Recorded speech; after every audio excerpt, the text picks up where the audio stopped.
Testing. 1, 2, 3, 3, 3, 3, 3. Welcome. Thank you for joining me. This is the Backlook Cinema Podcast. My name is Zo, that's Z-O or Z-O if you're outside of the U.S. And I'm just here to make an announcement that unfortunately we won't be able to record and release the Superman 2 episode.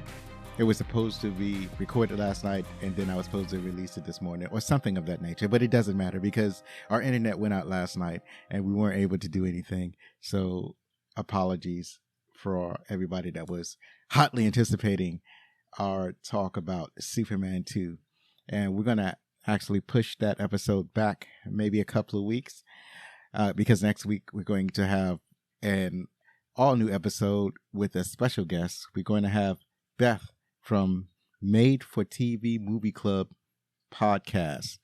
And on that podcast, they talk about TV movies that we all grew up with in the 70s and 80s. And I'm very eager to have her on and very eager to talk about the movie that we chose. And that's going to be Bill and Ted's Excellent Adventure. So I really hope to see you.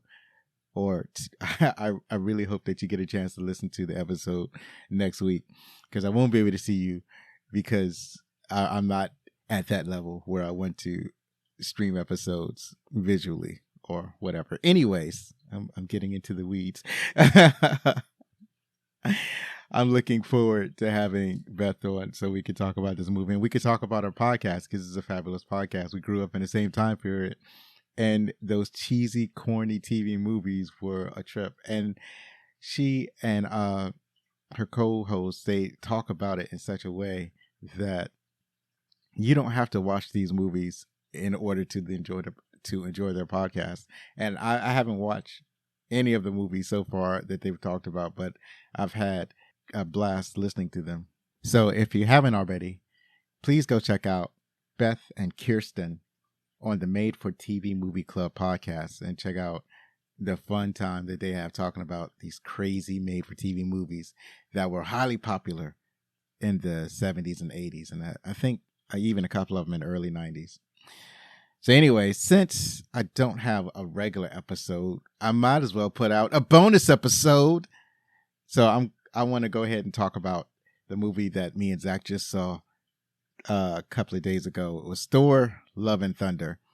Now, anybody who's interested in this movie or movies like these, I'm pretty sure that they've seen it already. Even people that are starting to get superhero fatigue, or even people who are going to the movie just to hate watch the movie, I'm pretty sure that most people in my audience have seen this movie already. But just in case you are on the fence about watching this movie, or just in case you're just interested in listening to what I thought about the movie, I can tell you that this was a fabulous movie.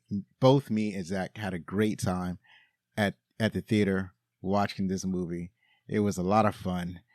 And let's get into some of the people who helped to make Thor: Love and Thunder. We have Chris Hemsworth as Thor Odinson, Natalie Portman as Jane Foster, also the Mighty Thor, Christian Bale as Gore, the God Butcher, Tessa Thompson as King Villacry, Taika Waititi as Korg, the Voice, Russell Crowe as Zeus, Jamie Alexander as Sif, Chris Pratt as Peter Quill, Star-Lord, Dave Bautista as Drax, the Destroyer, Karen Gillan as Nebula, Palm Clinton-Teff as Mantis, Sean Gunn as Kraglin. He also played the body for the motion capture for Rocket. Vin Diesel as the voice of Groot, Bradley Cooper as the voice of Rocket, Carly Reese as Meek.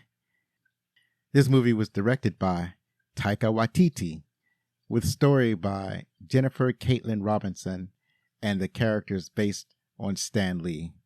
Also, the music was provided by Michael Giacchino. So that's some of the people that I want to mention that helped make the movie. And they also had a lot of really fun cameo appearances, as there have been in Thor Ragnarok. like I said, me and Zach thought that was it was a fun movie. We had a really fun time. The movie does not take itself seriously. It's almost a full blown comedy, and I like that there is a variety of different types of movies you can watch, in particularly in the MCU. And so this is the lighter style of movie that you'll find. And I don't want to point out any particular moments in a movie that we enjoyed for the chance that whatever I say might be spoiled. But it's a huge adventure that goes across different realities, as some of the Marvel movies have tended to do. And there are some well, for comic book fans, for like deep cut comic book fans, there are some plot elements that are unexpected, and it's a joy to see. It's like, oh, I didn't know that they was gonna do that or do it that way or put that character in the movie, stuff like that. So if you like fun adventure, that's what this movie represents. It represents a fun, light adventure film with some surprising plot elements for Marvel fans and also like the regular audience. If you want to take your date on a movie, this would be the date movie to take them to. And I think that's it. I think that's all I can say about it. All I can tell you is that I really enjoyed the movie, and there's a lot of stuff in this movie. This movie was packed with all types of characters and references and cameos, and it's a lot of story in the movie. I almost feel like I got to watch it again in order to properly talk about it. But time is of the essence, and I have none of that time. So if you really want to be entertained, then I would encourage you to see this movie. And that's all I got for this special episode. I hope that you stick around for the next episode next week. It's going to be a banger with Beth from the Made for TV Club podcast. Thank you so much. Have a great one. And if you're going to be anything, be outstanding.